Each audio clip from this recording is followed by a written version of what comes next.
It's time for the Jedi to end. Or is it? Welcome to Thumb Together, everybody. My name is Andrew Fantasia, and this is my review of Star Wars Episode 8, The Last Jedi. This is going to be tricky to talk about. If you're new to my channel, if you just sort of stumbled across my other video, this is only like my 5th one. I'm new to this, baby. Be gentle with me, okay? But if you're new to me and you don't know me too well, first of all, hi, nice to meet you. Hope you're doing well. Hope everything's cool with you. Second of all, Star Wars is kind of my thing, okay? if I could show you my room, it's all Star Wars. Everywhere. It's like Bart Simpson with Krusty. It's that shit is everywhere. You cannot look away from it. I'm a regular face on Rebel Scum Podcast, which is another channel where you can find me and some of my good friends who just talk about Star Wars day in and day out. So Star Wars is my thing. I started my channel relatively close to this movie coming out, so I never really got that chance to build up people, for my fans to sort of understand how much I was looking forward to this movie.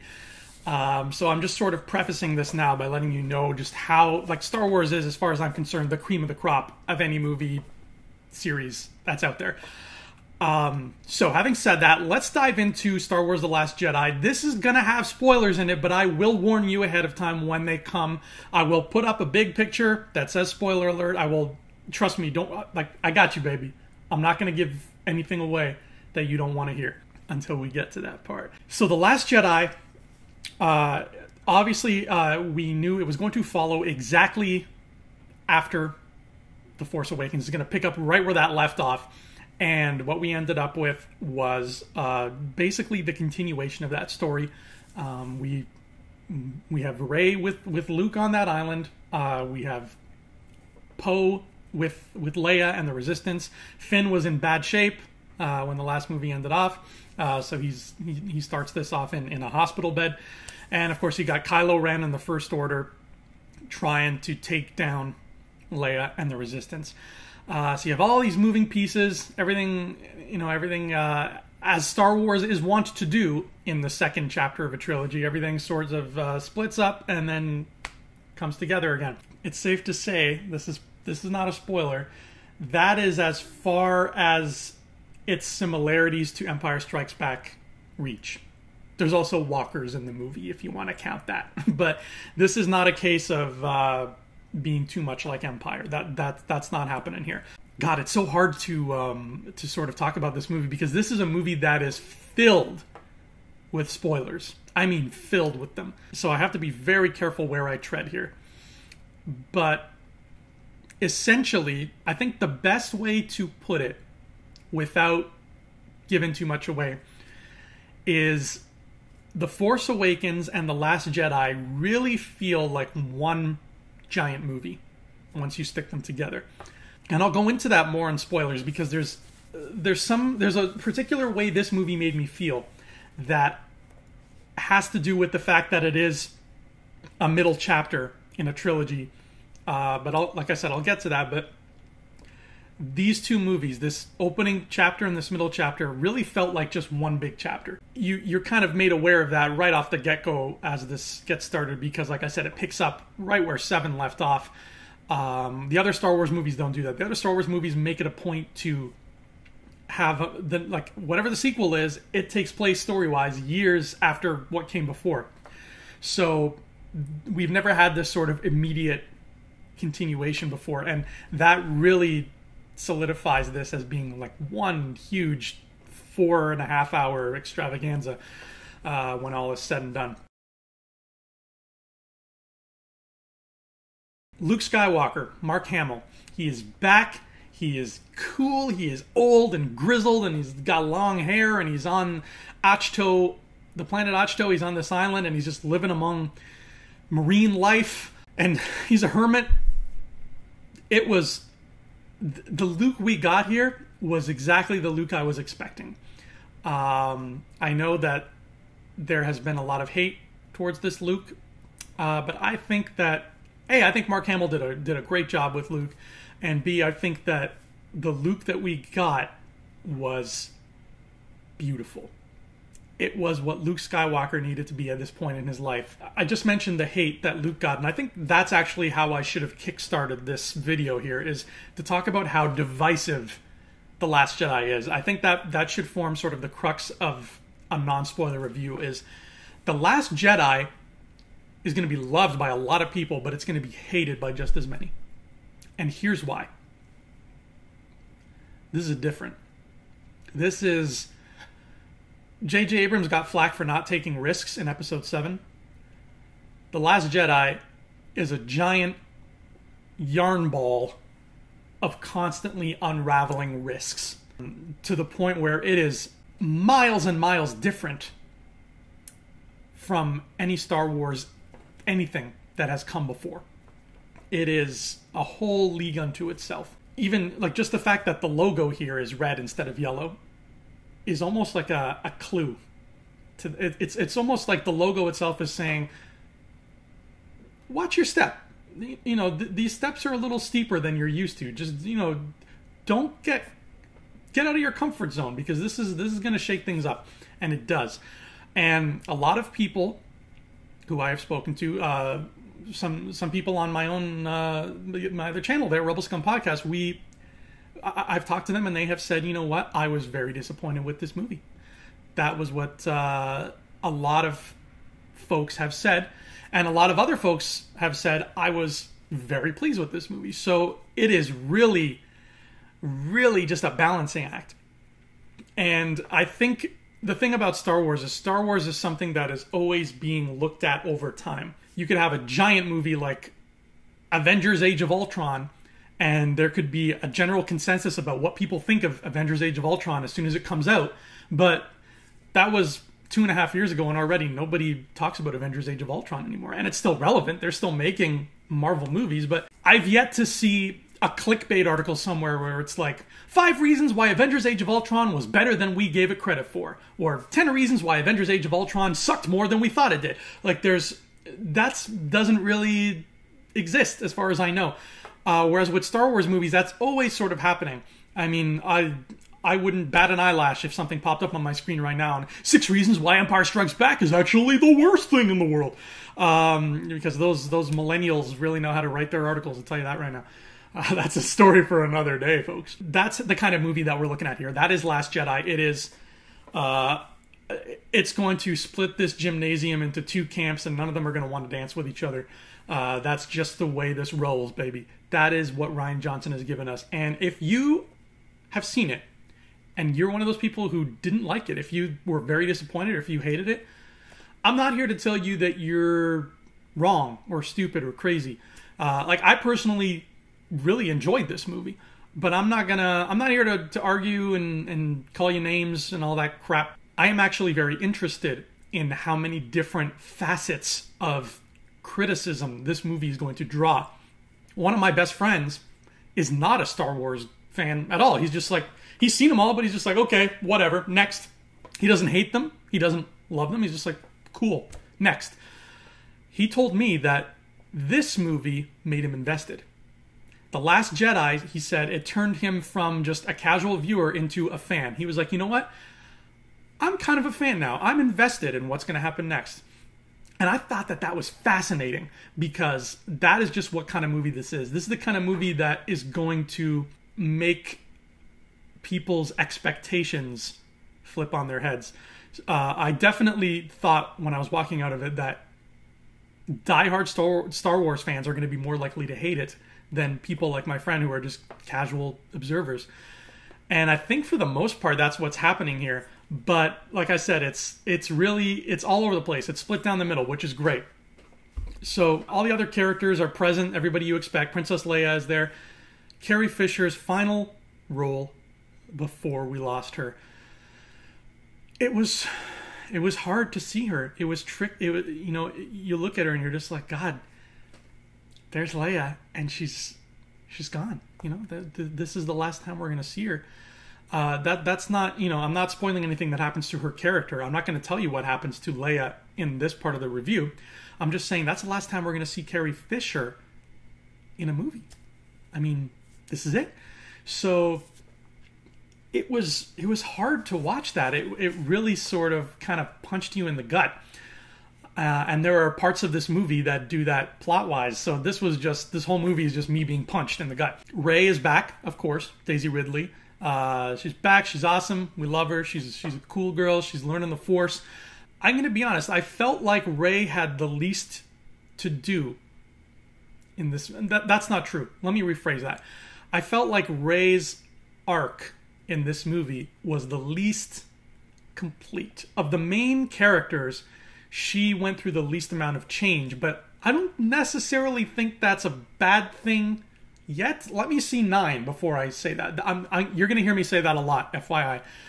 There's a lot of things that I just can't bring myself to judge until 9 comes out, for better or for worse, because of just how this story is laid out. It's not just a complete story, a complete story, a complete story. It's a trilogy. And you really can't judge till you've seen the whole thing, folks. You can't read chapter 1 of a book and say this book is garbage and close it and throw it over your shoulder. There's more to it than that. And even though we're now 2/3 of the way into this trilogy, there are still things that really have not been brought to the forefront yet. And that's okay. But, they only have 1 movie left to do it, as far as we know. I don't think there's going to be a 10, so they better get on that. So as far as Rey is concerned with her arc, I'm just going to leave it at that. I'm going to say I liked Rey in the movie. She's likable. She's still cool. I loved her back then, and I still love her now. She's cool. I'm still waiting to see what they do with her, because her arc was personally for her not complete.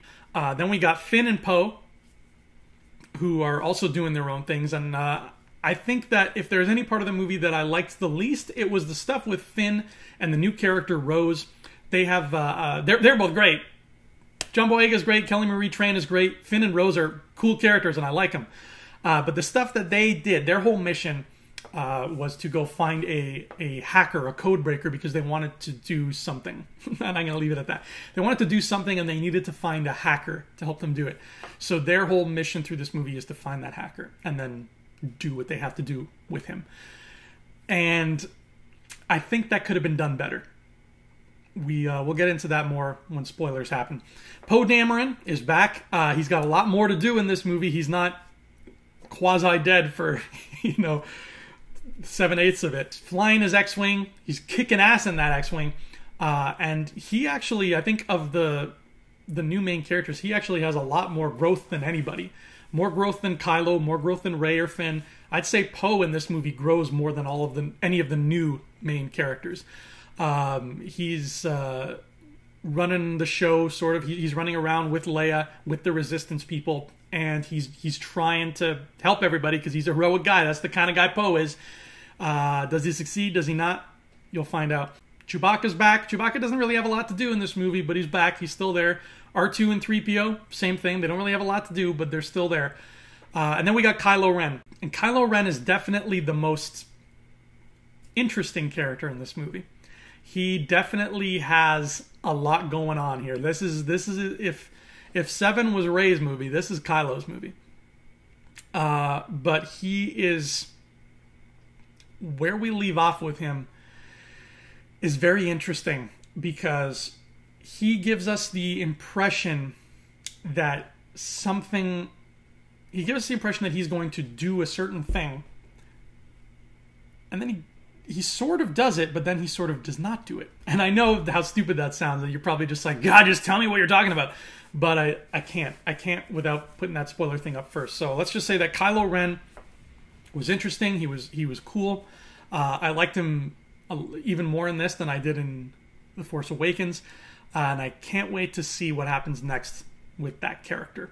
And then if we've got the person everybody was talking about back in 2015 is we got Supreme Leader Snoke with his beautiful misshapen lumpy face and his dazzling gold robes. That dude's got style, boy. Snoke is in this movie a lot more than Force Awakens. We get to see him in the flesh. He's not just a hologram. And I'm going to leave that at that. That's all I'm going to say about Snoke for now. I had a great time with this movie. There were parts that I didn't like. because there's always, like I said earlier, Star Wars is my heart and soul, and I love it, and it's my favorite thing. Every Star Wars movie, even Empire Strikes Back, every Star Wars movie has parts that I'm not in love with, and that's okay. You don't have to love every part of a movie for it to be good. That's what's great about art. That's how art works, honey. So there are parts of Last Jedi that I'm just like, I wish that had not been the case. There are parts of Last Jedi where I'm like, thank you for making that a thing now. I thought that this movie was the most emotionally powerful movie I have seen in a very long time. I need to see it more than once to really get under its skin and find out exactly what it does to me, both here and here. But just going off, no spoilers, just going off my first impression, this was a movie that emotionally rocked me to my core and kept me up at night. So if you're a Star Wars fan like I am, prepare your body for that. And I think that's all I can say to anybody who's not seen the movie. So let's cut to the chase. Let's get to the spoilers. Here we go. You've been warned. I'm going to start saying some dirty words. So, if you're with me, you've all seen the movie now, I hope, if you're watching this. And this movie, like I said before, takes a lot of risks. And I would say 99% of them worked. They are incredible, different risks. This is a movie that is all about shaking things up. We got a scene in the beginning, near the beginning, where the Resistance is being chased by the First Order. And that's an interesting thing about the plot, is the whole plot is essentially one chase. It is the Resistance running from the First Order, and they're gradually running out of fuel, and they can't get away, and it's just a matter of time before they get picked off. And during the initial bout of that chase, Kylo Ren and some TIE fighters start shooting at the ship that Leia's on. And Kylo Ren almost takes her out, but he doesn't, because that's his mama, and he's having some second thoughts. But the other TIE fighters don't have those second thoughts, and they shoot at that ship. And the room Leia is standing in gets blown up, and she blows into space. And it happens so suddenly, and it cut away so abruptly, that I was taken aback. I looked at the people on either side of me, and I'm like, we all just saw that, right? Leia just got blown up. Everybody saw what I just saw, right? And then we cut to sort of that battle winds down and we cut away, but then we're still at that scene, and Leia is floating through space. And it looks like she's dead. And Leia's theme starts playing, and John Williams plays a hauntingly beautiful rendition of Leia's theme. And I was like, this is the end of Leia. We're seeing this right now. This is insanity. I can't believe I'm seeing this. That alone is a shocking twist. And then there's another twist underneath that. And that is Leia doesn't die.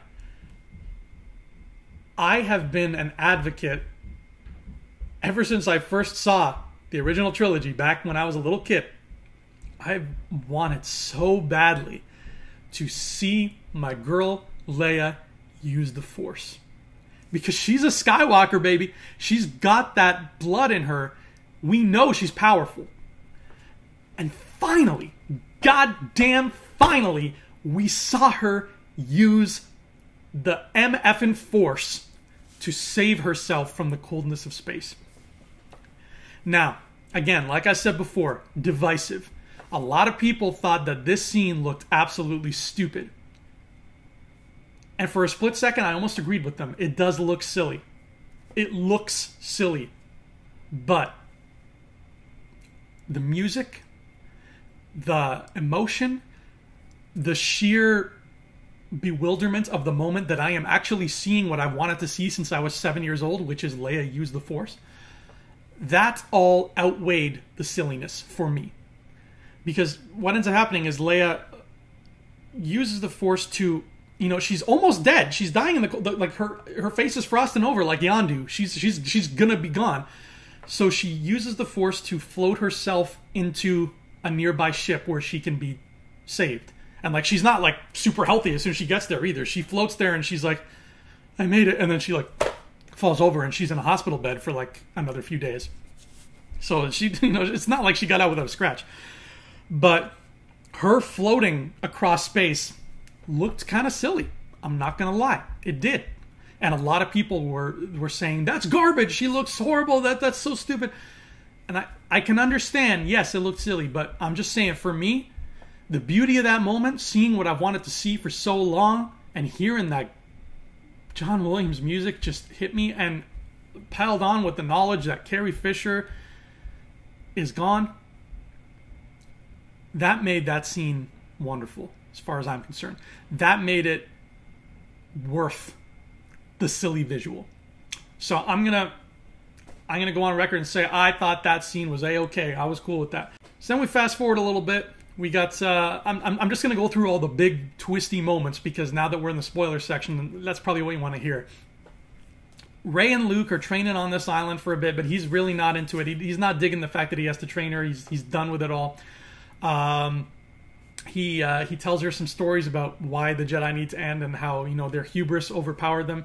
And he even says the name, Darth Sidious. He talks about my boy the Emperor, and he's like, Darth Sidious made this happen. He ruined us. But she starts having force communication. It's so weird. I don't know what to call it. I'm going to say force projection. She starts astrally projecting with Kylo Ren, and they can see each other through the force somehow, like a Skype call, and they can talk to each other, and they can even almost touch. And the first time it happens, Rey sees him. She's like, that's the guy who almost killed me, who almost killed my friend Finn, who murdered Han Solo. That guy's a douchebag. Her first instinct is, like she wants him dead. But they have many of these force projection chats. Because it's not happening, because they're not initiating these chats. They just sort of happen. Kylo will be walking through a room and he'll just be like, and he'll turn and he'll see Rey and he'll be like, how are you doing this? And she's like, how are you doing this? What's going on? So they're kind of stuck together. They have no choice but to talk. And I love that. There has been a general consensus through the world since Force Awakens that people want to see Rey and Kylo hook up. They want to see Reylo. They want them to make beautiful Force, because those are both, Rey and Kylo Ren are both sexy human beings. And, we want to see them get together, whatever. But I have always loved the idea of enemies being forced to work together to become friends. I loved when they did it in Avatar: The Last Airbender. I loved when they did it in Rocky. And I love how they did it here. Because they didn't, pardon the pun, they didn't force it on us. They didn't force this relationship to happen. The two of them got stuck together with no choice but to talk. And that is how we end up with a gradual progression between Rey and Kylo, where they start off, like I said, she's like, you asshole, choo-choo, I'm going to kill you, to the point where they're just sitting and they're chatting, and they're both messed up kids. Their lives are not going great, and they find comfort in one another. They take solace with each other, and they kind of become each other's psychiatrists in a weird, albeit touching way. These two lost kids who really nobody understands me. These older people don't understand me, but I think you do. Let's talk. So they talk. And that's kind of beautiful. And that is, I think, the absolute 100% perfect way. If you're going to do Reylo, do it like that. And then Rey becomes so sympathetic towards Kylo Ren that she decides, you know what, I need to go save him. There's still good in him, just like Vader. We can turn him to the light side. And Luke's like, no, we can't. Snoke has done enough damage. There's no coming back from this. And she's like, fine, then I'll go myself. And she leaves. And Luke is all upset that she left, and he's like, I'm going to burn my old Jedi books because they're nothing but trouble. But what he doesn't realize is Rey took those books. She took the Jedi books away because she knew what he was going to do. So he goes to burn his books, and who does he find waiting for him but the ghost of Yoda? And they have a great little conversation. For purposes of time, I'm not going to really get into their conversation, but it's beautiful. I'll talk about this later. But we get to see Yoda. Loved it. He looked just like he does in Empire Strikes Back, guys. It's perfect. It's great. Then I keep looking up because it just got really bright in the room all of a sudden. I don't know what happened. Maybe Kylo Ren's trying to talk to me or something. I don't know. Then we move on to the scene to end all scenes. We move on to the Snoke throne room scene. And Kylo Ren brings Rey before Snoke. She's trying to turn him, and he's like, I don't know. And they walk into the throne room. It's straight out of Return of the Jedi, and Snoke's like, you brought me the girl. And he's like, tell me where Skywalker is. And she's like, nah. So he says, okay, Kylo, kill her. She's no use to me then if she's not going to tell me what I want to know. But we saw Snoke mistreat Kylo Ren at the beginning of this movie. We saw how mean that mofo can be to Kylo. And Kylo's had enough. And he's started, he sees a friend in Rey all of a sudden, and he didn't see that before. So shit gets real in this throne room very quickly. Kylo Ren makes it look as if he's going to murder Rey, and then he doesn't. He murders Snoke instead. And Snoke's guards, those red Praetorian guards, they're not having it. They're like, our job is to protect him. We got to fight. And what follows is one of the best fight scenes I've seen in a long-ass time. We've got Rey and Kylo double teaming all these Praetorian guards. And every one of the guards has like a different weapon. Oh my god, I could go on about that for a long time. But that fight, regardless, was dope. Every kill was just... what a good... I can't sing its praises enough. So Snoke is dead. He's a dead body. And all the guards have been killed. But the scene is still not over, because Kylo now turns to Rey, and they turn to each other, and Rey's like, "Now come, let's go see Luke, and we can join the Jedi again." But there's another twist to this scene: is that Kylo says to her, "I don't want to join the Jedi. I don't want to be a Sith or a Jedi or anything. I'm Supreme Leader of the First Order now. I want to take over the galaxy, and I want you to take over with me. Join me." And Rey's like, "Huh? Boy, I just came here to, help you out and take you back. I don't want to rule the galaxy." And he's like, "Yes, you do. Come on." And what follows is this great debate between the two of them, where it's like, "I just saved your life. Well, I just did this and that." And they have a falling out at this point. And during this argument, Kylo brings up Rey's parents. Again, another layer to this scene. He brings up Rey's parents. And this is where things get interesting, because he tells her they were nobody. And she immediately sort of agrees with him. Almost like, again, I have to see this again to be sure I'm seeing it right, but she agrees with him so fast, and she uses his exact words, it almost sounds like he's mind tricking her. But she's not weak-minded, so I don't know how that would work. But he's like, say it out loud, say it. Your parents were nobody. And she's like, they were nobody. And he keeps, calling attention to the fact that they were just junk dealers on Jakku who sold her to Unkar Plutt so they could buy a ship and leave. I don't think that's the whole story. Because first of all, how the hell would he know that? Maybe he believes it's true, but how the hell would he know that? Unless he had already been told by somebody. And if he had already been told by somebody, that somebody would have deemed it important, because otherwise, why would you be talking about a random girl and her random parents on a random planet? So they fight about this. Not physically, they just argue, and then they both reach for Luke's saber at the same time, and they're pulling it, and eventually it breaks in half and explodes. And that throne room scene is done. And meanwhile, there's all kinds, I can't get into every spoiler, because this movie is just jam-packed. Oh, Jesus Christ, there's so much. But that's how that scene ends, and so much has changed now because of it that we move on, and we fast forward a bit to the final battle on the planet Crate with all the walkers, and the First Order is coming after the Resistance. The Resistance is all holed up inside a base, and they're basically screwed. They got no way out. They're trapped in there. These walkers are coming for them, and Leia's calling for help, and nobody's answering her. And she's like, you know what? I think this is it. This is it for us. We can't do anything. And then Luke shows up. We get the Luke scene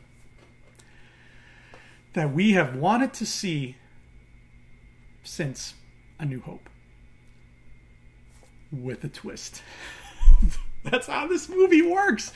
We get what we want, but then it's insanity.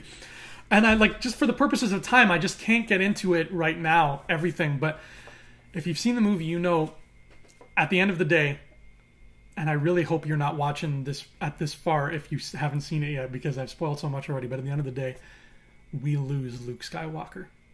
He dies.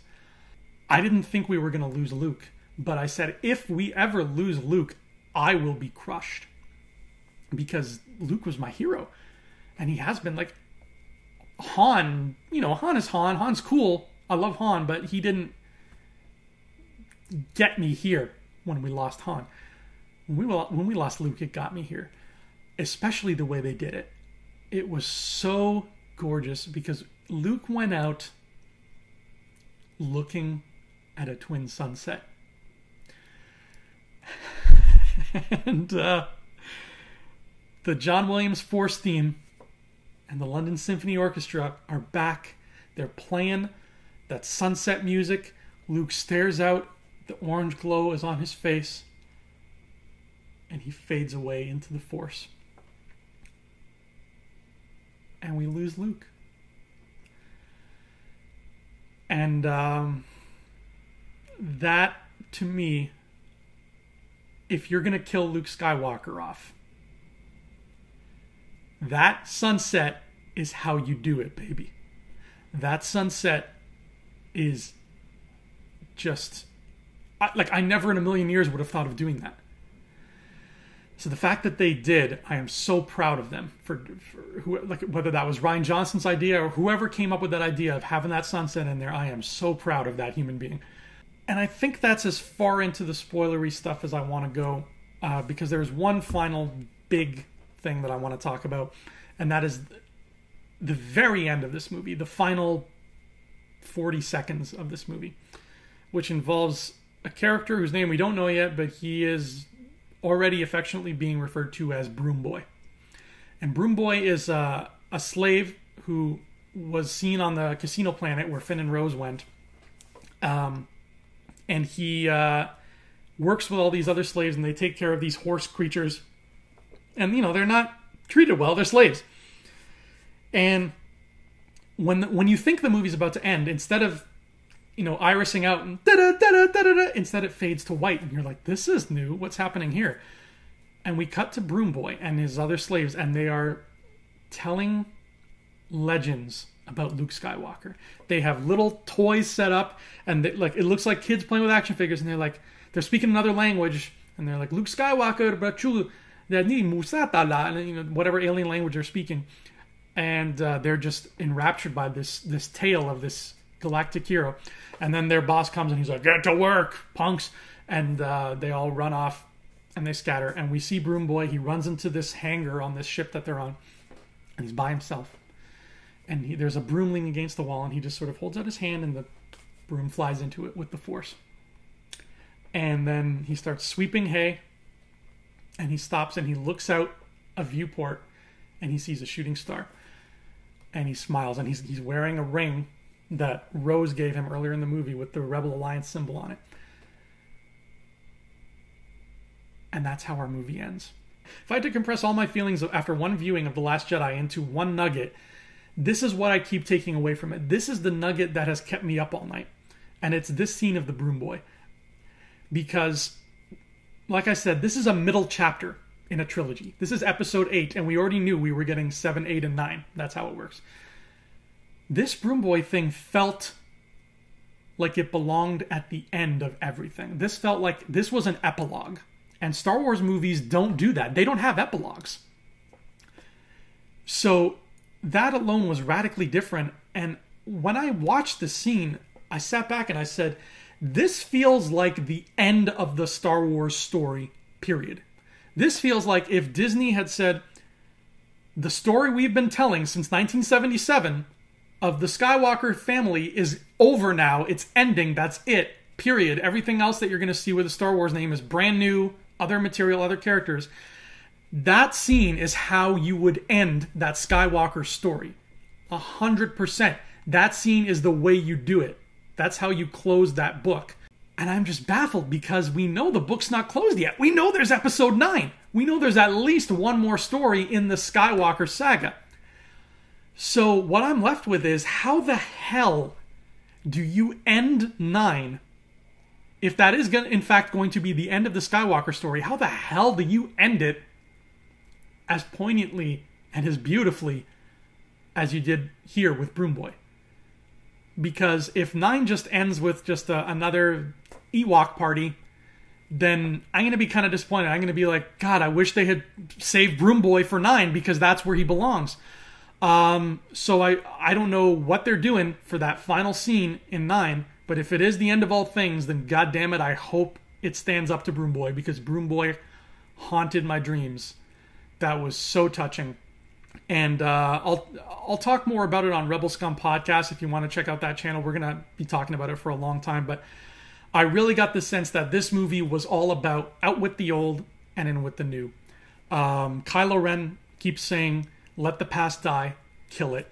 But Yoda, on the other hand, tells Luke, mistakes are some of the most powerful lessons you can pass on, and that our apprentices are always going to be stronger than us, and that is something that we as masters have to learn. And I think that those two mantras of letting the past die and learning from our mistakes makes The Last Jedi a metaphor for Star Wars itself. And what I mean by that is this: they have ended this movie in a way where it looks like they're saying to us, we've given you Force Awakens, we've given you Rogue One, and you got Han Solo coming out, and we've given you this. But from this point on, it's not going to be the Star Wars you remembered. We're moving forward. We're not looking back. We're not staying stationary. We're not shifting sideways. We are moving forward. We're not going to let the past die, because that's what Kylo wants, and Kylo is wrong because he's bad. We're going to learn from our mistakes. We're going to learn what worked. We're going to learn what didn't work, because like I said, a lot of Star Wars in the past doesn't work. We're going to learn from all that, and we're going to teach the next generation so that it is better than anything that has come before. So when you mix Yoda's message with Kylo Ren's mantra, I think it spells out what The Last Jedi is trying to tell us, that this is the end of Star Wars as we know it. 9, whatever comes next, Old Republic, whatever it's going to be, is a whole new animal for a whole new generation. And there's no more looking back, except to learn from mistakes. And if that is the case, if Last Jedi is as smart as that, if it's as smart as I think it's being, then it might be the best Star Wars movie I've ever seen. But I still need to see it a few more times before I can make that call. So I'm going to wrap things up before this movie is longer than the movie I'm talking about. That's Star Wars The Last Jedi. I loved a lot of it. I was kind of offset by parts of it. To be honest, I wish they spent more time in that casino. The Canto Bight Casino was gorgeous. And I mean, they could have used it as part of the plot. They could have had Finn and Rose could have had to play poker against Benicio del Toro before they could get him on their side. So at least they used the casino instead of just having it as a backdrop. But that's just a minor nitpick. All in all, I loved the movie. I can't wait to see it again, and I have no idea what's coming next. I really don't. And I think that's what Rian Johnson wants. So thank you so much for watching Thumb Together. And I will see you next time when we'll talk about more movies together. And until then, guys, may the Force be with you.